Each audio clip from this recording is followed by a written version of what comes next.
Hi, I'm Yana, and today I'm going to continue on with the graduate job search series. Woo. So in this video, I'm going to cover things to jazz up your resume to reflect the awesome new graduate you that you want to put out into the world.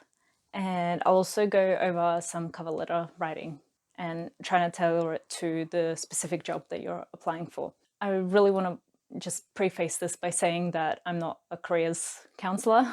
This is mainly based on my kind of opinion of what I think has worked for me, and also based on the feedback that I received on my resume and cover letter from like career counsellor people who do that, and also on some of the previous employers that I've had who told me some of the things that appealed to them when selecting me for the job. So first of all, resumes. If you look at example resumes, they're all very different.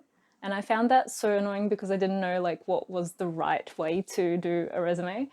So just to go over them, personally, like I'm not a fan of resumes that are a bit too out there in terms of like their creative design. I've seen some resumes created on Notion and look like I'm not sure if all employers are that progressive that they're willing to go and click like a link or do some interactive stuff, or if they like too much colors and designs. But I do think that there should be a bit of an aesthetic touch to them. So choosing like an accent color to highlight the main sections of your resume. So just trying to make it so that it looks like you've put some effort into it, whether that's using a nicer font compared to the default ones, or just putting a little border or tidying up the sections around it. I got my resume from a template and I slightly modified it. So like you can see the colored blocks, they provide a nice accent to the resume and they clearly separate all the sections. And I think like the 2-column format allows you to include just a bit more information. And these icons for my contact details, I think, are pretty cute and they break up the text. So yeah, just to reiterate, I think the key is to select one accent color to highlight all the different sections and to select a really easy to read font. Times New Roman is usually my go-to font for everything. But I think a sans serif font would work a bit better because it looks cleaner and I think it's easier to read without all the different serifs. And also bolding strategically and having different levels of headings, as long as they're fairly consistent, can also make the resume easier to read and look like as if you've put a bit more effort into it. And I know like all of this is very superficial, but employers really do have to go through hundreds of resumes sometimes, and you really want to make sure that yours stands out. And a resume that looks professional, clean, stands out, and looks like someone put their time and effort into it will appeal to the employers when they first glance through. Because once they are glancing through the resumes, they're using like very superficial level of processing. I think it's called like type 1 processing technically. So it's like really fast and prone to biases.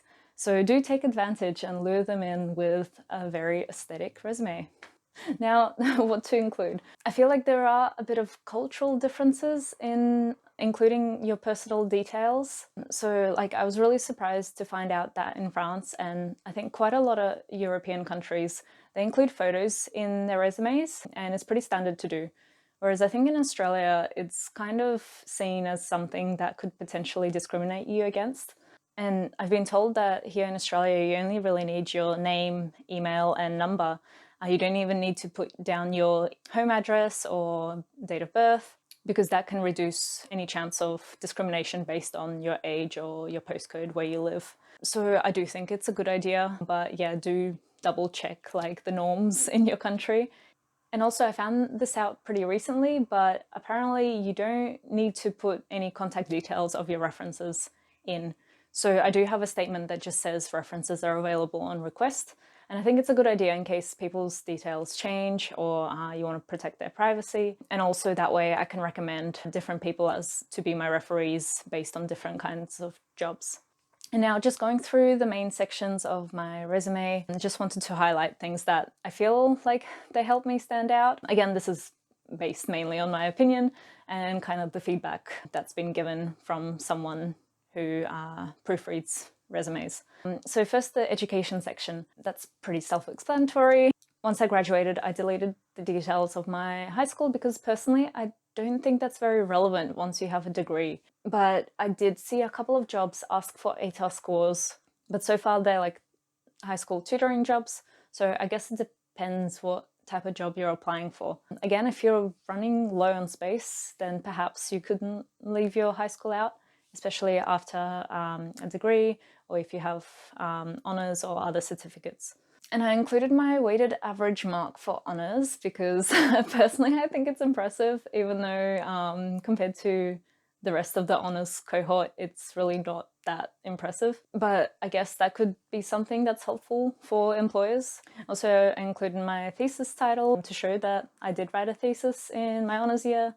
And I found that pretty much every interview that I've had asked about my thesis in a bit more detail. And I found it was a very good segue to kind of go into talking about the skills that I've learnt during my honours. And when I got my resume checked at uni, the lady there suggested that I include some subjects that I've taken. So I guess it could be subjects that are relevant to the job you're applying for, or subjects that you've done particularly well in. So I think at one point I did have my statistics subject in there as well, because I thought that that is kind of like what differentiates psychology majors apart from any other Bachelor of Art majors.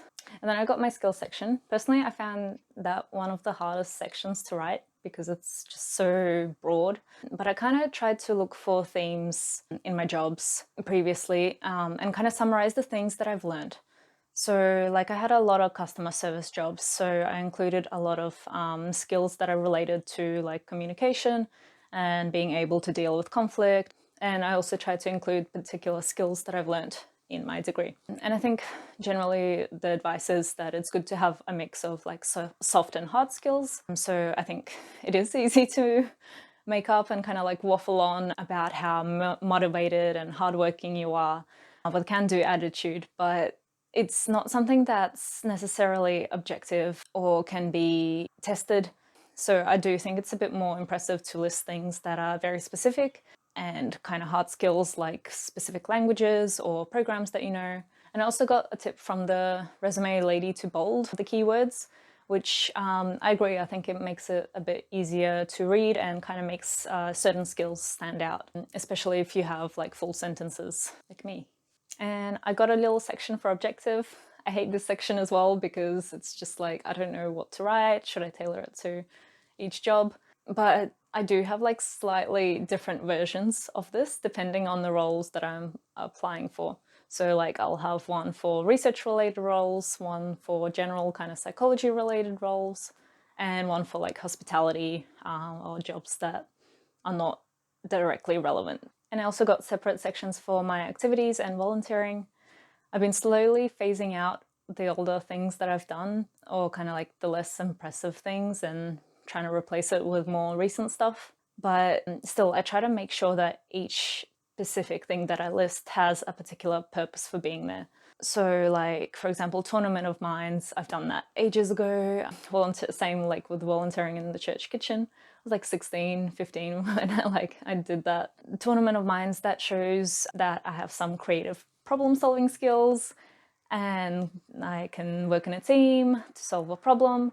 And the volunteering in the church kitchen, because I've done it for so long, that shows commitment, I guess, and work ethic. But yeah, I think like being conscious of what you're putting there and making sure that you can link it back to a skill that you've developed. So just in case that employers ask about it. And definitely if you don't have much work experience, then these sections I think can be a bit bigger. So personally I've had mixed experiences in terms of including kind of like irrelevant casual or part-time jobs, which is basically all of my work experience. So I do include them, and actually pretty much all of my interviews that I've had so far have commented on my impressive work history. And then I was able to kind of like steer the conversation into talking about how I had to support myself through uni, which shows that I can juggle multiple things. I have good time management, organization skills, and I'm a hard worker, which obviously like if you done any retail or hospitality work, like that's a given. These are really tough jobs. So it really shows that you have a certain work ethic, that you can get things done, you can work under pressure. which I think pretty much every employer would value. So I do think it's worth to include these kind of jobs, even if they don't seem relevant, or they're in a completely different field, or they seem like they weren't serious jobs. A lot of these skills that you would have learnt through these jobs are very much transferable to pretty much any job that you want to apply for. And then of course, as you get more relevant work experience, you can switch them out with more recent stuff. And also one tip I got was to incrementally list my responsibilities, if that kind of makes sense.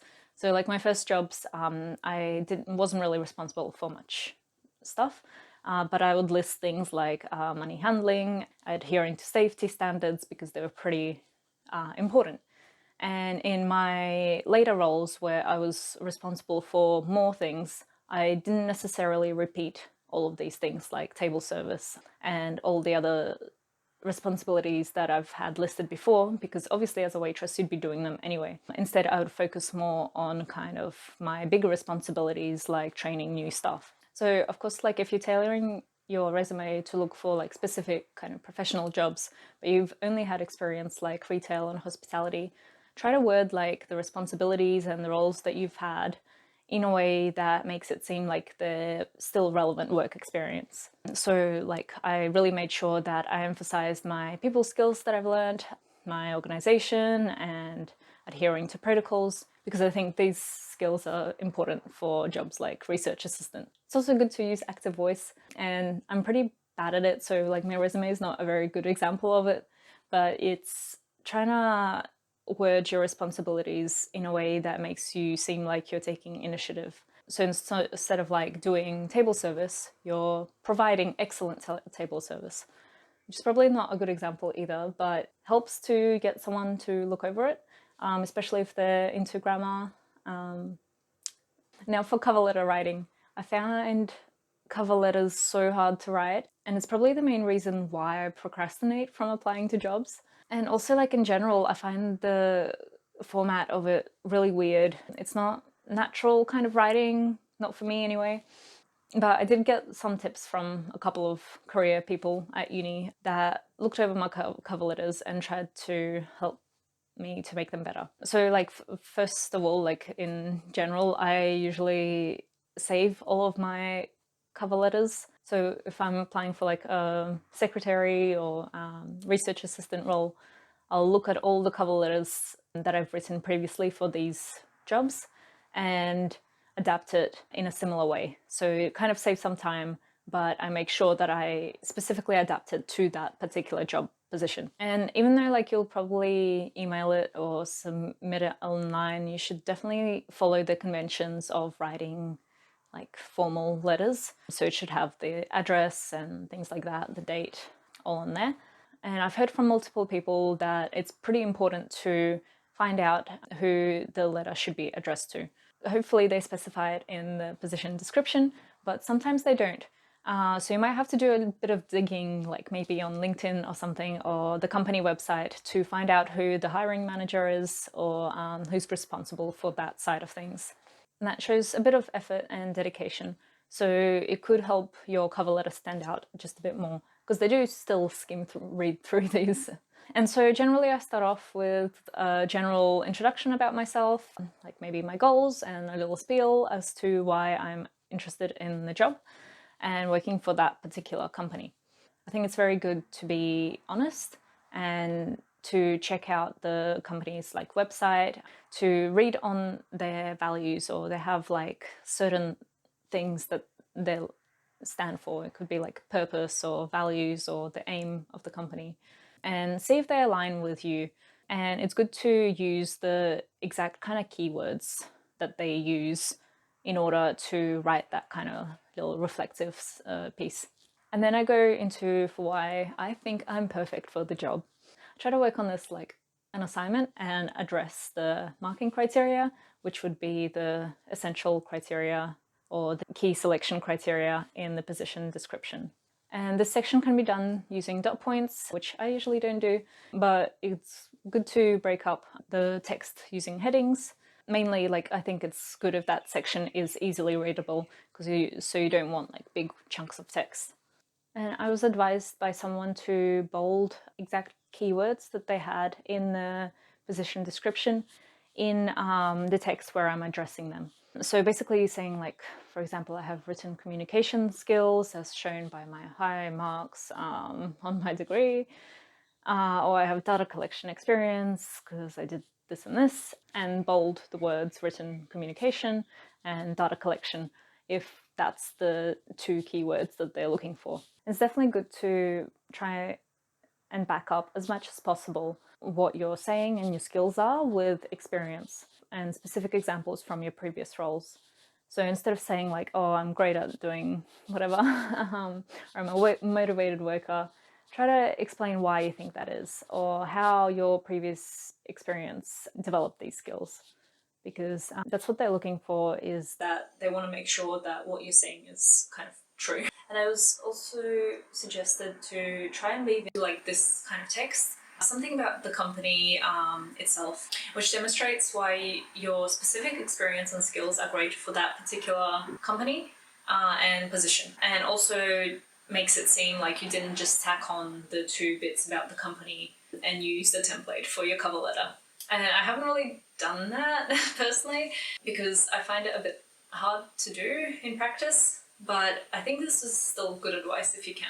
And at the very end, I usually include like very pragmatic things, like if they ask for working rights in Australia or working children check, things like that. And then again, I reiterate why I want this position and why I want to work for that particular company, and then politely sign off. Yeah, so that's basically how I do my cover letters. They usually end up being about 2 whole pages long, which is a bit long, I think.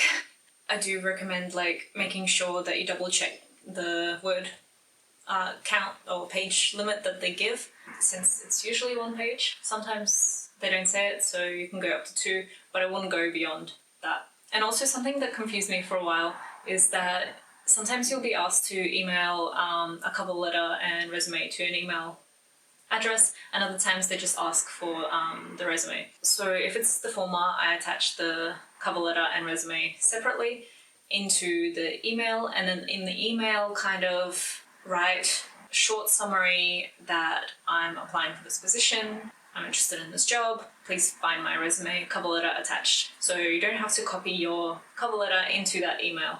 And sometimes if they ask for my availabilities and things like that, contact number, I include that in the email. But other times, if they just ask for the resume, then I email the cover letter as an email if they don't specify it specifically if you need one. But yeah, this is still something that kind of confuses me. Every place is different, and it is a bit easier if you just upload it through a website. And then one time a job asked me to write a cover letter and a separate document addressing the key selection criteria. And some jobs, apparently that's normal. And in that case, in the key selection document, I sort of lay out my responses to the criteria, and then the cover letter is more of a summary and things that I didn't get to include.